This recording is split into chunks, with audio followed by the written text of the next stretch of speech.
আসসালামু আলাইকুম। Channel I কৃষি সংবাদে আমন্ত্রণ জানাচ্ছি আমি মোহাম্মদ রাইহান। এখনকার এই সংবাদ আয়োজন একই সঙ্গে চ্যানেল আই এর ইউটিউব চ্যানেল এবং চ্যানেল আই এর ওটিটি প্ল্যাটফর্ম আই স্ক্রিনে লাইভ স্ট্রিমিং হচ্ছে। ভোলায় এবছর ক্যাপসিকামের বাম্পার ফলন হয়েছে। বিস্তীর্ণ মাঠ জুড়ে ক্যাপসিকামের সমারোহ নতুন সম্ভাবনার দুয়ার খুলে দিয়েছে চাষিদের। স্থানীয় বাজার ছাড়িয়ে ঢাকা সহ দেশের বিভিন্ন জেলায় যাচ্ছে এই ফসল। ভোলা থেকে জেলা প্রতিনিধি হারুনুর রশিদের পাঠানো তথ্য ভিডিও চিত্রে আল মুকসিদের রিপোর্ট।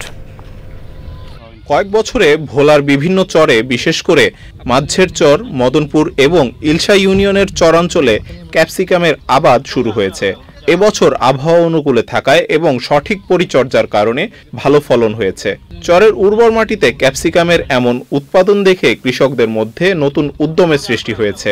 48% জমিতে ক্যাপসিকাম করছি, ফরাই চালান গেছে 2 লাখ টাকার লাগেন। এখন 4-5 বার বিক্রি হয়েছে, 5 বারে মনে আলহামদুলিল্লাহ চালান আইছে।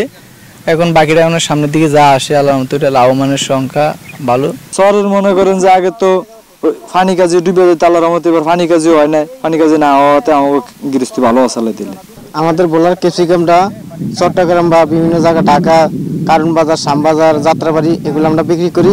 এই বিক্রি করার দায়িত্ব দেওয়া যায় অনেক লাভবান কৃষক, আরো দিন দিন কৃষক বাড়তে আছে। ভোলায় এ মৌসুমে 89 হেক্টর জমিতে ক্যাপসিকামের আবাদ হয়েছে, যা গত বছরের 74 হেক্টরের তুলনায় বেশি। ইতিমধ্যে ফসল হারভেস্টিং শুরু হয়েছে, কৃষক ভালো ফসল পাচ্ছে এবং তাদের ভালো লাভ পাবে। তাদের প্রত্যাশা, আমরা তাদের সাথে কথা বলেছি, কৃষি বিভাগ তাদের পাশে আছে, তাদেরকে কারিগরি পরামর্শ দিয়ে যাচ্ছে। উপসহকারী কৃষি কর্মকর্তারা তাদের সাথেই আছে এবং তাদেরকে প্রশিক্ষণের আওতায় এনে তাদেরকে কারিগরি জ্ঞানে সমৃদ্ধ করা হচ্ছে।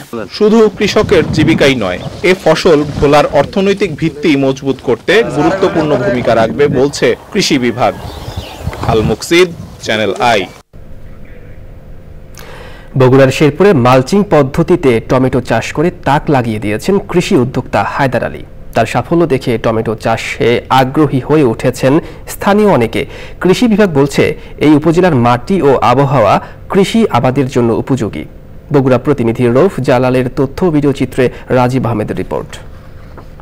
বগুড়ার শেরপুর উপজেলা সুঘাট ইউনিয়নের গোয়ালগাছি গ্রামের উদ্যোক্তা হায়দার আলী নতুন পদ্ধতিতে চাষাবাদের আগ্রহ থেকেই মালচিং পদ্ধতিতে টমেটো চাষ করে সাড়া ফেলেছেন তিনি।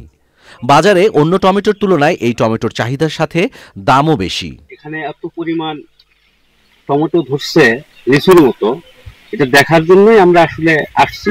এইরকম ধরা ধরছে যে আমি খেতে দেখতে যাচ্ছি। আমরা লাগাবার পাশাপাশি আমার বাবাকে আমরা সহযোগিতা করতেছি এবং এই কৃষি থেকে আমরা অভিজ্ঞতা অর্জন করতেছি, কারণ চাকরি বাকরির থেকে এটাতেই বেশি লাভজনক এবং এটা দিয়ে মানুষ স্বাবলম্বী হতে পারে। মাত্র 1 বিঘা জমিতে 30,000 টাকা খরচ করে 1.5 লাখ টাকা টমেটো বিক্রি করেছেন এই উদ্যোক্তা। আরো 3 লাখ টাকার বিক্রির আশা করছেন তিনি। আমার হলো 1 বিঘা, খরচা হয়েছে 30,000 টাকা। অনেক আশা করে আছি যে প্রায় 4 লক্ষ টাকার মতো আমি আশা করে আছি। যদি এরকম বাজার থেকে, তাও তো 3 লক্ষ টাকা আরো বিক্রি করার চিন্তা ভাবনা আমার আছে। টমেটো চাষে প্রযুক্তিগত ধারা ও পরামর্শ দিচ্ছে কৃষি বিভাগ এবং উনি বেশ উদ্যোগী কৃষক এবং উনার এই বছর বাহুবলী এবং বিউটিফুল প্লাস জাতের টমেটো আবাদ করে এলাকায় সাড়া ফেলেছেন।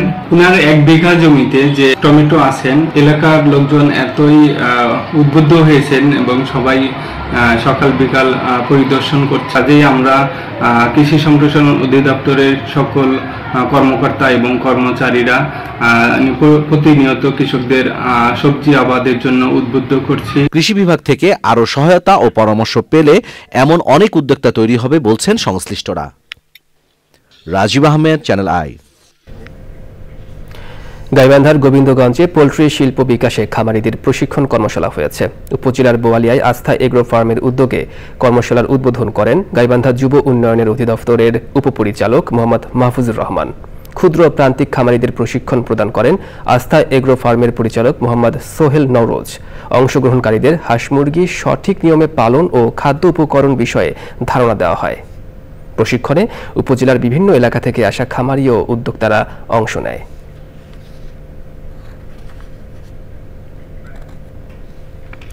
শরীয়তপুরে তারুণ্যের উৎসব উপলক্ষে শুরু হয়েছে জেলা কৃষি ঋণ মেলা 2025। জেলা শিল্পকলা প্রাঙ্গণে 2 দিন ব্যাপী মেলার উদ্বোধন করেন জেলা প্রশাসক মোহাম্মদ আশরাফ উদ্দিন। জেলা প্রশাসনের আয়োজনে ও শরীয়তপুর ব্যাংকার্স অ্যাসোসিয়েশনের সহযোগিতায় মেলায় 3 শতাধিক কৃষাণী অংশগ্রহণ করেন। ব্যাংকার্স অ্যাসোসিয়েশন জানায় 2024-25 অর্থ বছরে জেলার কৃষি উৎপাদন বৃদ্ধির লক্ষ্যে 1913 জন কৃষকের মাঝে 174 কোটি 11 লক্ষ টাকা সহজ শর্তে ঋণ বিতরণ করা হয়েছে। মেলায় কৃষি বিভাগ, প্রাণী সম্পদ বিভাগ, মৎস্য বিভাগ সহ কৃষি ঋণ প্রদানকারী 30টি ব্যাংক ও অর্থ লগ্নিকারী প্রতিষ্ঠানের স্টল রয়েছে। এই ছিল কৃষি সংবাদ। পরবর্তী সংবাদ দেখার আমন্ত্রণ। ধন্যবাদ সবাইকে।